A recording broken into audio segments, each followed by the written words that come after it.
ഒട്ടകപക്ഷികൾ കഴിഞ്ഞാൽ ലോകത്ത് വലിപ്പത്തിൽ രണ്ടാമതുള്ള പക്ഷികൾ ഏതാണ് എന്ന് നിങ്ങൾക്കറിയാമോ? നമുക്ക് നോക്കാം. എമു ആണ് അവ. മെയിൻലാൻഡ് എമു എന്നാണ് ഇവ ഇപ്പോൾ അറിയപ്പെടുന്നത്. നിലവിൽ ഓസ്ട്രേലിയയിലാണ് ഈ പക്ഷികൾ ഏറ്റവും കൂടുതലുള്ളത്. ഇന്ന് ഓസ്ട്രേലിയയിലുള്ള മെയിൻലാൻഡ് എമു പക്ഷികൾക്ക് 2 മീറ്റർ വരെയൊക്കെ പൊക്കം വയ്ക്കാറുണ്ട്. മണിക്കൂറിൽ 50 കിലോമീറ്റർ വരെയൊക്കെ ഓടാൻ ശേഷിയുള്ള ഇവ ഒട്ടകപക്ഷികളെ പോലെ തന്നെ പറക്കാറില്ല. കങ്കാരു പോലെ തന്നെ ഓസ്ട്രേലിയയുടെ പ്രധാനപ്പെട്ട ഒരു സാംസ്കാരിക ചിഹ്നമായാണ് എമു പക്ഷികൾ പരിഗണിക്കപ്പെടുന്നത്. കസോവരി എന്ന മറ്റൊരു പ്രശസ്തമായ പക്ഷി എമുവിന്റെ ബന്ധുവാണ്. ഇന്ന് ഇന്ത്യയുൾപ്പെടെ ലോകത്തിൽ പലയിടത്തും എമു പക്ഷികളെ ഇറച്ചി, മുട്ട എന്നിവയ്ക്കായി വളർത്തുന്നുണ്ട്. എന്നാൽ പണ്ട് എമു പക്ഷികളിൽ ഒരൊറ്റ വിഭാഗമായിരുന്നില്ല ഉണ്ടായിരുന്നത്. ഇതിൽ കുള്ളൻ എമുക്കൾ എന്നൊരിനം പക്ഷികൾ വംശനാശം വന്നു മറഞ്ഞുപോയി. പണ്ട് തെക്കൻ ഓസ്ട്രേലിയൻ മേഖലയിൽ 3 തരം എമു പക്ഷികൾ ജീവിച്ചിരുന്നു. Tasmanian emu, king island emu, kangaroo island emu എന്നിവയാണ് ഇവ.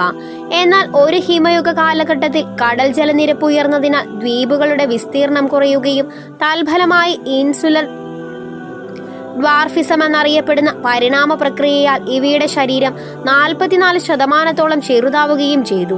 ദ്വീപുകളിലും മറ്റും ഭക്ഷണ സ്രോതസ്സുകൾ കുറവാകുമ്പോൾ അതിജീവനത്തിനായി ജീവികളുടെ ഭാവി തലമുറയുടെ ശരീരവലിപ്പം കുറയുന്നതാണ് ഇതിന് കാരണം.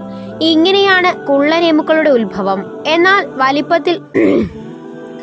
എന്നാൽ വലിപ്പത്തിലെ കുറവ് മുട്ടകളെ ബാധിച്ചില്ല. മെയിൻലാൻഡ് എമു പക്ഷികൾ ഇടുന്ന അതേ വലിപ്പത്തിലുള്ള മുട്ടകളാണ് കുള്ളൻ എമുക്കളുടേതും. യൂറോപ്യന്മാർ ഓസ്ട്രേലിയയിൽ വന്നതോടെയാണ് എമുക്കളുടെ കഷ്ടകാലം തുടങ്ങിയത്. ഇറച്ചിക്ക് വേണ്ടി വലിയ രീതിയിൽ ഇവ വേട്ടയാടപ്പെട്ടു. മെയിൻലാൻഡ് എമുക്കൾ അതിജീവനം നടത്തിയെങ്കിലും പൊതുവെ ദോഷദശയിലായിരുന്ന കുള്ളൻ എമുക്കൾ പതിയെ വംശനാശത്തെ അഭിമുഖീകരിച്ചു തുടങ്ങി. 1805 കിങ് ഐലൻഡ് എമുക്കൾ ദ്വീപിൽ നിന്ന് മാഞ്ഞു. ഇവയിൽ അവസാനം കണ്ടെത്തിയ 2 ഇണപ്പക്ഷികളെ പാരീസിൽ വളർത്താൻ നോക്കിയെങ്കിലും 1822 ഇവ ചത്തു. കങ്കാരു ഐലൻഡിലെ കുള്ളൻ എമുക്കൾ 1830 ടാസ്മാനിയയിലെ പക്ഷികൾ 1850 ചത്തൊടുങ്ങിയതോടെ കുള്ളൻ എമു വംശത്തിന് അവസാനമായി. മികച്ച രോഗപ്രതിരോധ ശേഷിയുള്ള പക്ഷിയാണ് എമു. കോഴികളെ സാധാരണ ബാധിക്കുന്ന രോഗങ്ങളൊന്നും തന്നെ എമുവിനെ ബാധിക്കാറില്ല. എമു ഏതു കാലാവസ്ഥയിലും വളരുന്നവയാണ്.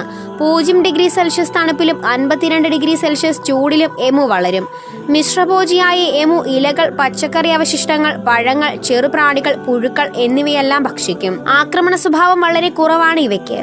പരിചയമായി കഴിഞ്ഞാൽ സ്നേഹം പ്രകടിപ്പിക്കുകയും ചെയ്യും. 40 വർഷം വരെ ആയുസ്സുള്ള എമു നമ്മുടെ ജീവിതകാലം മുഴുവനും വളർത്താവുന്ന പക്ഷിയാണ്. ഇവയ്ക്ക് പറക്കുവാൻ കഴിയില്ല. എന്നാൽ ശരീരം തണുപ്പിക്കുവാനാണ് ഇവ ചിറകുകൾ ഉപയോഗിക്കുന്നത്. നീളം കൂടിയ കഴുത്തിൽ മയിലിന് സമാനമായ നീലത്തൂവലുകളും നീണ്ട ബലമേറിയ കാലുകളിൽ ചർമ്മം മൂടിയ 3 വിരലുകളുമുണ്ട്.